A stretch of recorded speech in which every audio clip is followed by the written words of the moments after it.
এই জিনিসটা মাত্র পাইলাম আমার দাদুর পুরানো বাক্সে। কি এটা কে জানি। সামনে একটা ডাইনোসর যাচ্ছে, আমি এখন একদম চুপচাপ গাছের আড়ালে বসে আছি। নড়লেই তো শেষ। কিভাবে যে এখানে এসে পড়লাম। এরা আগুন আবিষ্কার করছে, এরাই শান্তিতে ছিল রে ভাই। ডেইলি ঢাকা শহরে জ্যাম ঠেলা লাগে না। পাথর দিয়ে ডিম ভাঙা শিখলাম আজ। এত বড় পাথর কে তোলে ভাই? ফারাও দেখে মনে হচ্ছে উনি জিম করেন। আমার তো এখনই মনে হচ্ছে অজ্ঞান হয়ে যাব। সিরিজ দেখার টাইমে তো মনে হচ্ছিল আমি গ্ল্যাডিয়েটর হলে একদম ফাটিয়ে দিতাম, এখন সামনাসামনি দেখে আমারই ফেটে যাচ্ছে। এত বৃষ্টি জীবনে দেখিনি। সবাই জোড়ায় জোড়ায়, জায়গা পাচ্ছি না। নৌকায় ওঠার লাইনে আছি ভাই। ভাইকিংরা আমাকে নৌকায় তুলে বলল প্যাডেল ধর। ভাবছি নৌকা ভিএস রিক্সা রেস দিলে কে জিতবে। এখানে সবাই মুখ ঢেকে ঘোরে, রাস্তায় কেউ নেই।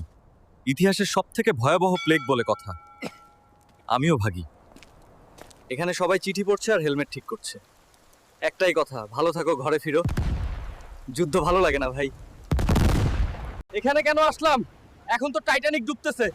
ওহ ধুর, আমি তো সাঁতার পারি। টেনশনে ভুলে গিয়েছিলাম।